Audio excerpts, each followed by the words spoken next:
Kali ini saya ada di rumah seorang sahabat saya yang dulunya paling anti dengan asuransi, paling gak mau dengar kata asuransi dan paling benci sama asuransi. Tapi luar biasanya beliau sekarang adalah seorang Associate Agency Director. Selamat pagi, saya sudah bersama dengan sahabat saya. Selamat pagi Mas Roni. Pagi. Pak Haji Roni tepatnya ya. Alhamdulillah. Oke, assalamualaikum warahmatullahi wabarakatuh. Selamat pagi, salam sejahtera untuk kita semuanya. Terima kasih untuk kehadiran sahabat saya, Mas Malik sebagai Agency Director di Prudential ya. Saya akan bercerita sedikit. Ini bercerita apa Masnya yang tanya ke saya? Judulnya. Cerita dulu. Gitu ya. Cerita dulu ya. Oke. Dia adalah sahabat saya kenalnya itu di Prudential teman-teman ya. Jadi yang namanya Prudential di sini itu kita banyak teman, tidak banyak lawan itu ya. Jadi semuanya yang dari Sabang sampai Merauke itu menjadi sahabat, menjadi teman, bahkan menjadi keluarga. Saling sambung silaturahmi seperti itu teman-teman. Nah, itulah yang membuat saya kenapa saya mampu bertahan di bisnis Prudential ini. Jadi nanti juga saya akan bercerita dulunya saya memang orang yang antipati yang namanya asuransi. Tahu sendiri ya Mas ya. Untuk background saya dulunya itu kayak apa? Saya rambut panjang segini. Wah, parah teman-teman. Jadi Mas Roni itu dulunya itu seperti preman. Bukan seperti, memang preman. Memang preman jalanan. Dan anti asuransi. Dan anti asuransi. Antinya kenapa sih Mas? Ya, saya berpikir semua asuransi itu sama. Oh gitu ya. Pembodohan gitu aja. Waktu itu saya berpikir seperti itu. Pembodohannya di mana Mas? Ya, menarik ya. Ya, akal-akalan saja. Contoh gini, kita beli sesuatu tanpa kita melihat sesuatu itu. Itu ya. Kayaknya contoh nih ya. Waktu itu saya ditawari nggak banyak kok, preminya itu 350 waktu itu. Ada untuk agen yang datang ke saya menjelaskan untuk premi 350. Nah, saya dapatnya apa? Hanya dikasih selembar kertas kayak gitu.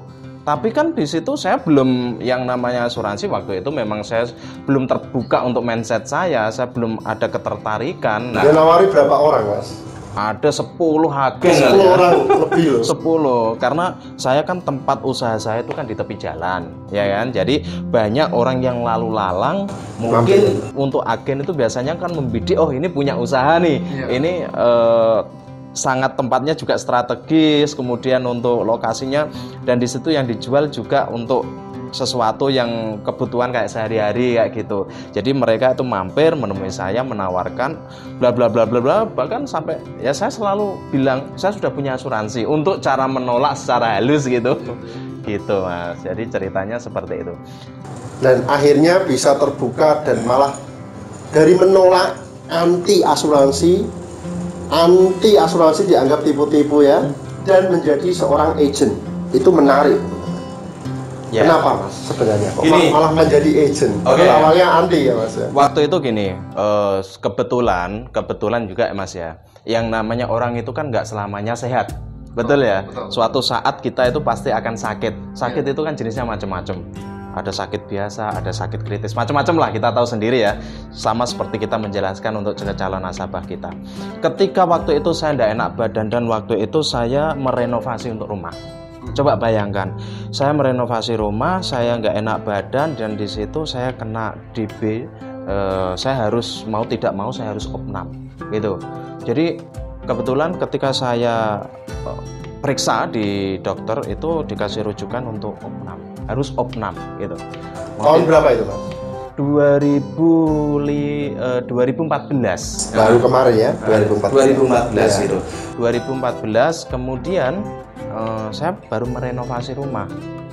Pas masuk rumah sakit ternyata totalan waktu itu hampir 9 juta sekian. Itu akhirnya pas renovasi. Iya, pas renovasi. Jadi kebutuhannya nambah banyak. Iya, tukang tak hentikan dulu. Karena waktu itu kan saya masih ibarat kata saya baru berjalan gitu loh. Mulai merangkak, mulai berjalan, belum seperti ini ya. Karena saya belum diperkenalkan dengan bisnis yang hebat yang sekarang ini gitu. Jadi setelah saya keluar dari rumah sakit, kakak saya ngomong gitu, coba winginane nek kowe melok asuransi. Mas sebelumnya sudah ditawari kakaknya ya? Sudah, kakak saya menawari saya, kakak saya sendiri ya, kakak kandung itu membutuhkan waktu 1 tahun untuk menawari saya. Terakhir kali itu satu tahun. Kakak kandung loh. Kakak kandung sendiri loh. Ya, masih belum tercatat loh. Kakak kandung saya itu gabung di Prudential lebih dulu ya, 2013 beliau itu menjadi agen. Sedangkan saya menjadi nasabah itu 2014 akhir. 2014 akhir itu saya baru menjadi nasabah Prudential. Bisa dikatakan lebih dari setahun malah Mas. Lebih dari 1 tahun. Dia menawari saya itu waktu itu wis go melok. Emoh. Saya bilang kayak gitu. Bahasa Jawanya emoh. Ya karena mikirnya tipe-tipe tadi. Ya saya mikirnya juga wong kok dialog kan gitu. Karena waktu itu memang saya masih bodoh lah. Saya belum punya wawasan yang begitu luas tentang asuransi ya kan. Saya pikir wong urip wong sehat kok kon melok asuransi, dialog mati, dialog loro. Saya punya pemikiran seperti itu. Dan akhirnya ketika saya keluar dari masuk di rumah sakit, saya melihat tagihan billingnya itu ya. Aduh, langsung lemes. Jadi awalnya saya sudah sembuh ya, saya sudah sembuh di situ, lemes juga karena saya mikir double, bayar tukang, bayar material. Ya, bayar rumah sakit. Iya, bayar rumah sakit juga. Ini buat teman-teman yang anti asuransi perlu menyimak sampai akhir nih, karena menarik. Nah, jadi akhirnya pendapat dari jenengan bahwa asuransi itu perlu sejak kejadian itu ya Mas? Iya, betul sekali. Nah, dari kejadian itu, apakah jenengan waktu itu buka jadi nasabah langsung jadi agent atau jadi nasabah dulu Mas? Saya nasabah dulu. Nasabah dulu. Berjalan berapa tahun Mas? Saya nasabah berjalan 1 tahun. Belum ada 1 tahun, kemudian saya baru bergabung untuk menjadi tenaga pemasar itu. Dan itu pun tujuan saya gini, 2015 kakak saya itu mau naik untuk unit manager waktu itu ya 2015. Kemudian saya bantulah, oke lah tak bantu, coba-coba. Dia ngomong ke saya gini, kowe jajal lo jadi agen, wes go ya, iso kan gitu. Jawabannya seperti iso. Kakak saya bilang seperti itu, koncomu akeh kok. Tapi gini, teman-teman saya itu sudah saya referensikan, saudara saya sudah saya referensikan masuk ke kakak saya. Artinya kalau misalnya saya itu pesimis ya, saya piye carane aku untuk nasabah, sedangkan untuk calon nasabah saya itu sudah tak masukkan, sudah tak referensikan ke kakak saya kan, seperti itu. Tapi saya tetap bismillah, saya mencobalah, nggak ada salahnya ya. Karena apa? Ketika kita melakukan sesuatu kebaikan dan itu kita dasari dan kita awali dengan bismillah, yang akhirnya insya Allah nanti akan menjadi berkah, gitu aja. Saya coba untuk masuk ke situ, saya ikut fastat di tepatnya itu Januari tanggal 18 2015 gitu. Berarti baru ya, baru sekitar 4 tahun lah, 4 tahun. Itu pun baru coba-coba ya. Dan akhirnya ini luar biasa Pak Haji Roni ini. Pak Haji Roni ini kabar-kabarnya nih saya dengar-dengar nih. Yeah. Beliau sudah punya investasi luar biasa dari hasil menjadi seorang agent Prudential tadi.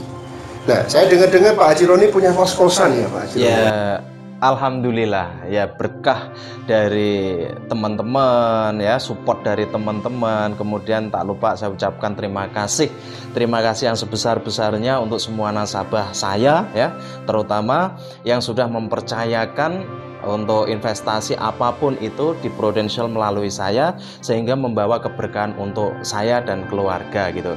Tapi saya berjanji pada untuk semua nasabah saya, jadi saya akan amanah memegang teguh apa yang menjadi kewajiban saya sebagai tenaga pemasar Anda gitu. Jadi alhamdulillah Mas, memang saya nggak banyak lah. Ini baru tahap untuk pembangunan yang sebagian lagi sudah penuh. Sudah diisi ya? Sudah diisi. Totalnya berapa kamar? Untuk rencana ini kedepannya ada 24 kamar. Ya, rencana untuk kedepannya ini 24. Jadi saya punya ada 2 bidang, pas ada depan kayak gini Mas. Itu yang satunya itu saya baru ambil di tahun 2018 kemarin. Baru 2018. Ya, 2018 kemarin. Nih Mas, saya tanya nih lagi Mas.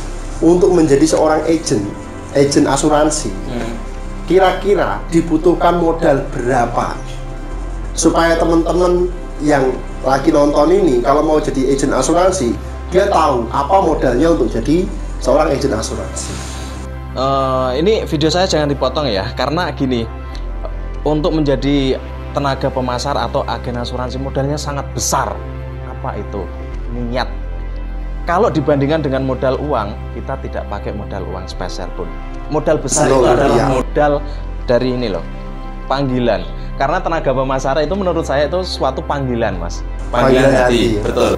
Panggilan hati. Ibarat kata ketika kita membantu nasabah, kita klaim sakit, klaim meninggal. Ibarat kita itu, kalau saya balik kayak gini toh, punggung saya ini kayak ada sayapnya. Gitu ya. Iya. Malaikat bersayap ya. Jadi kalau kita lihat di media sosial Mas Haji Roni ini, setiap hari itu pasti posting video bantu orang sakit. Betul sekali. Nah, jadi mungkin itu adalah tips suksesnya dari Pak Haji Roni ya, Mas? Ya, betul sekali. Karena gini ya, Mas, dikembalikan lagi ke tadi, memang kita terjun ke bisnis asuransi seperti ini itu kan kembali lagi ke niat. Kalau kita hanya sebatas kepengen mencari income, ya kan? Hanya sebatas mencari income, ya udah, berarti dapat nasabah udah. Tapi yang selama ini yang saya lakukan, saya dengan nasabah itu ikatannya bukan hanya sekedar bisnis, tapi sudah saya anggap mereka adalah keluarga saya, gitu. Sama kayak jenengan sahabat saya, berarti jenengan itu keluarga, sebagian keluarga saya, seperti itu ya. Jadi alhamdulillah juga untuk di tahun 2018 kemarin teman-teman ya, alhamdulillah saya sangat bersyukur. Selain untuk di 2019 ini saya sudah punya passive income, juga saya sudah melakukan salah satu dari rukun Islam yang kelima ya. Jadi saya sudah berangkat haji di tahun 2018 kemarin bersama istri saya tercinta gitu.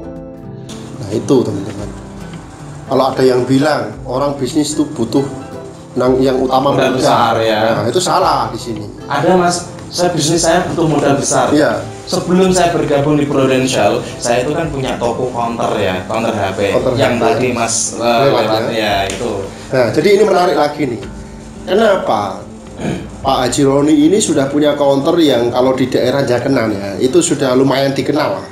Bahkan semua orang Jakenan mungkin kenal tokonya ya, counternya. Tapi dari counter yang besar tersebut, kita rasa income-nya nggak kurang lah, ya kan? Tapi kenapa mau jadi agen asuransi? Apakah income dari agen asuransi itu menurut Anda bisa lebih besar dari counter tersebut atau tidak, Mas?